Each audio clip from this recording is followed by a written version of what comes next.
तो नमस्कार, आप सभी का हमारे इस YouTube channel online study bye AKS में बहुत बहुत स्वागत है। दोस्तों, इस वीडियो में हम देखेंगे संख्या पद्धति और संख्या पद्धति के कुछ इम्पोर्टेंट महत्वपूर्ण फैक्ट समझेंगे। तो आइए बढ़ते हैं। पहला पॉइंट है अपना अंक।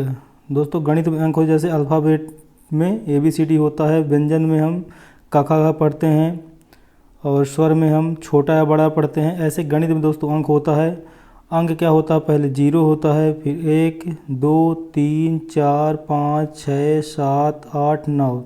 तो दोस्तों गणित टोटल अंक कितने हो गए हमारा? 10। 0 से लेकर 10 तक हमारे टोटल 10 अंक हो गए। अभी दोस्तों ये अंक जो 10 होते हैं ये दो प्रकार के होते हैं। एक सम अंक होता है और एक विषम अंक होता है। सम अंक में हमारा आता है 0 2 4 6 8। ये दोस्तों टोटल होते हैं 5।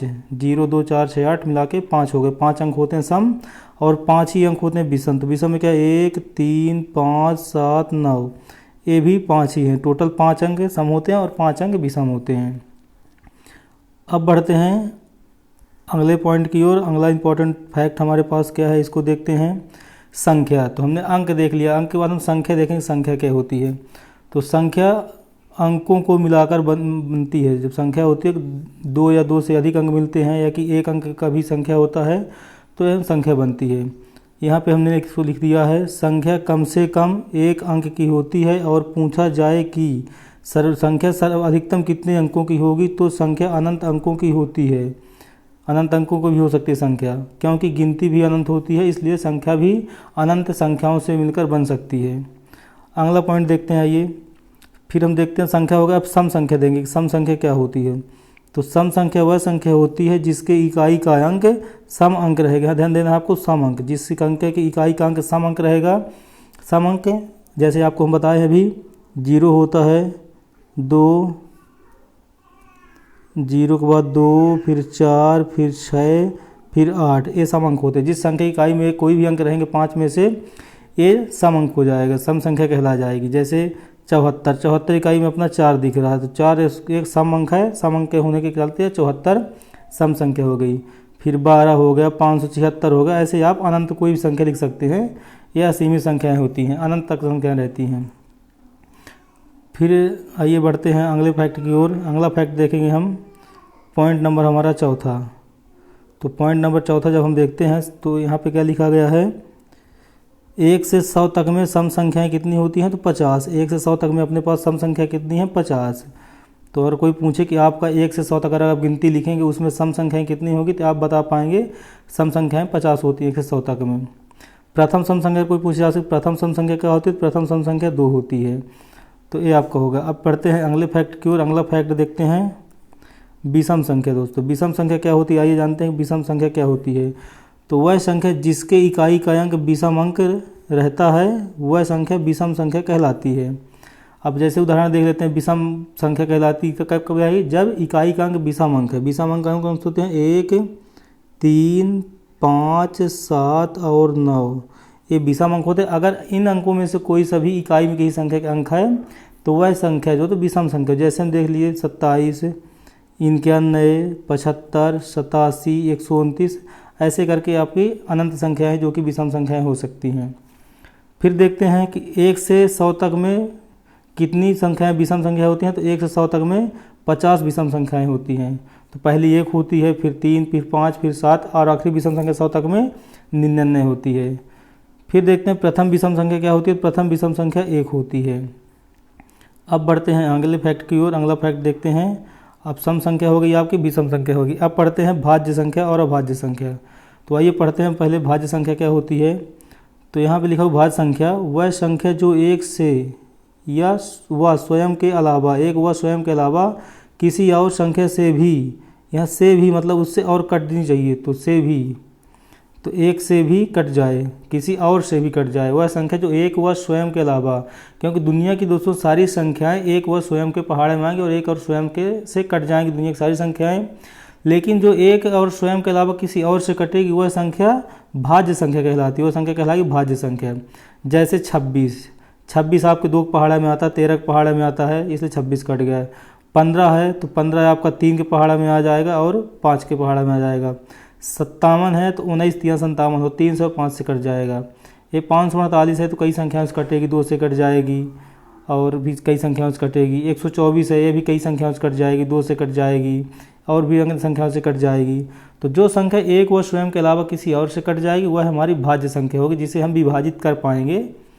फिर अगला फैक्ट देखते हैं, प्रथम भाज्य संख्या। अगर बोले प्रथम भाज्य संख्या कौन सी होती है तो प्रथम भाज्य संख्या अपने पास 4 आती है, प्रथम भाज्य संख्या 4 होगी। आइए अब बढ़ते हैं आगे। अब देखते हैं हम अभाज्य संख्या। अभाज्य संख्या क्या होती है देखते हैं कि अभाज्य संख्या क्या है। तो अभाज्य संख्या में दिया गया यहाँ पे वह संख्या जो एक व स्वयं के अलावा किसी और संख्या से ना कटे। यहाँ पे बोला गया ना कटे, एक और स्वयं के अलावा किसी संख्या से ना कटे, वह संख्या अभाज्य संख्या कहलाती है। वह संख्या को अभाज्य बोले जो एक और स्वयं के अलावा और किसी पहाड़ में नहीं आएगी, वह संख्या हुई अभाज्य संख्या। जैसे हम देख सकते हैं 5 एक अभाज्य संख्या, 5 किसी और से नहीं कटेगी, एक और स्वयं के अलावा किसी से नहीं कटेगी। 11 भी एक और स्वयं के अलावा किसी से नहीं कटेगी। ऐसे 17 हो गए, ऐसे 29 हो गए, अनंत संख्याएं होंगी अभाज्य संख्याएं भी। अब आइए प्रथम भाज्य संख्या देखें कि प्रथम अभाज्य संख्या क्या होती है। अगर देखें हम कि प्रथम अभाज्य संख्या कौन सी होती है तो प्रथम अभाज्य संख्या यहाँ पे 2 होती है। तो आपका ये प्रथम अभाज्य संख्या आएगी 2। आइए कुछ और फैक्ट देखते हैं आगे। यहाँ पे आइए देखते हैं पॉइंट नंबर 13 देखते हैं। 1 से 100 तक में कितनी अभाज्य संख्या होती है, यहाँ दिया गया तो 25 संख्याएँ। 1 से 100 तक में 25 अभाज्य संख्या होती है। आपको कोई पूछे कि 1 से लेकर 100 तक की गिनती जब आप लिखते हैं तो वहाँ पर अभाज्य संख्याएँ कितनी हैं, तो 1 से 100 तक में आपके पास 25 अभाज्य संख्या निकल के आएंगी। और अगर 1 से 50 तक का मात्र पूछेगी, 1 से 50 तक में 1 से 50 तक मात्र अभाज्य संख्या कितनी होगी 15। तो 1 से 50 तक में हमारी 15 है और 1 से 100 तक में 25। तो 51 से अगर 100 तक में आपसे कोई पूछे तो कितनी अभाज्य संख्या होगी, 10 अभाज्य संख्याएँ 1 से 51 से 100 तक में होगी, और 1 से 100 तक में 25 होती हैं। आइए बढ़ते हैं, हम सभी अभाज्य संख्याओं को एक बार देख लेते हैं कि सभी अभाज्य संख्याएं क्या क्या हैं। हम देख लेते हैं एक बार कि सभी अभाज्य संख्याएं क्या है। 1 से लेकर 100 तक की अगर बात करें तो 1 से 100 तक की 25 अभाज्य संख्या जो उनको हम यहाँ पे आपके पास नोट डाउन करवा रहे हैं।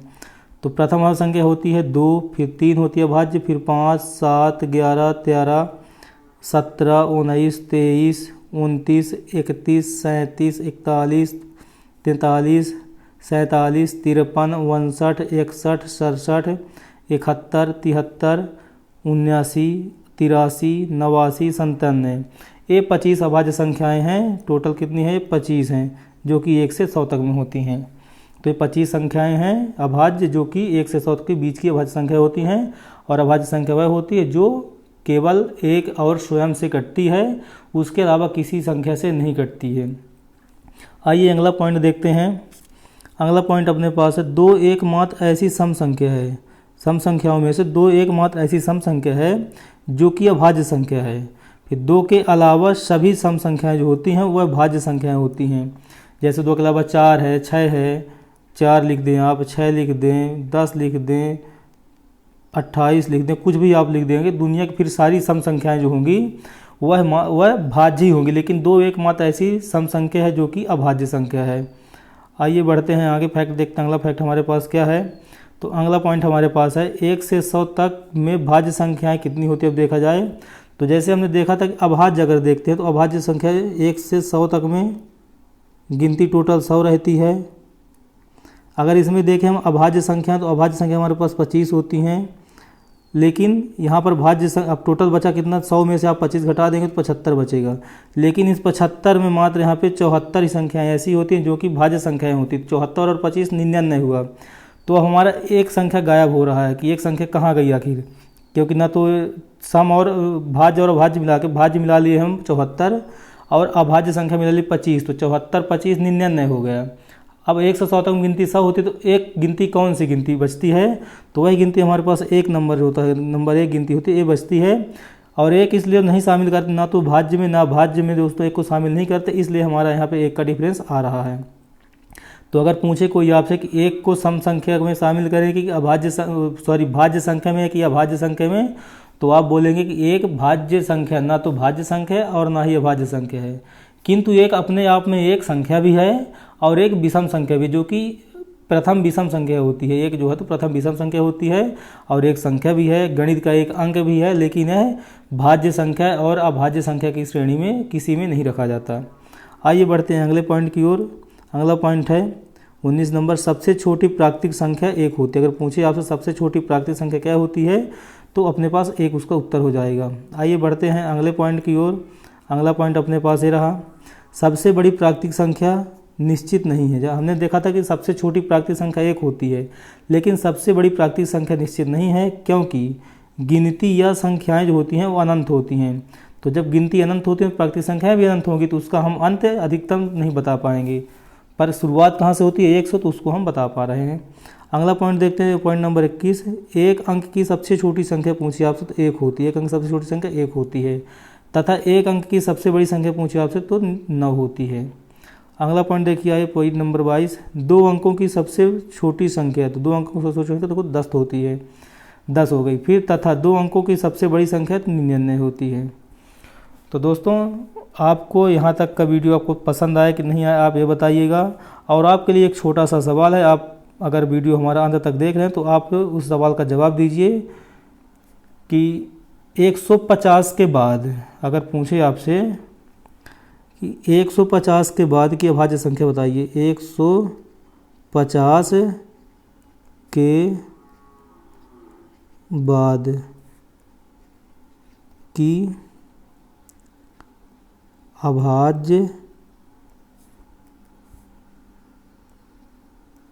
अभाज्य संख्याएं बताना है आपको। 150 से बाद की अभाज्य संख्या बताना है, लगातार 5 कोई संख्या बताइए जो 1 से 150 के बाद की अभाज्य संख्या बताइए, और वो कहाँ से होनी चाहिए, 5 ठो होनी चाहिए। जैसे कि आप 151 बता रहे हैं तो बताइए, 153 को बताइए, जो भी हो संख्याएं आप अपने हिसाब से उसको लगाइए, कैसे कौन कौन से अभाज्य संख्याएं हैं।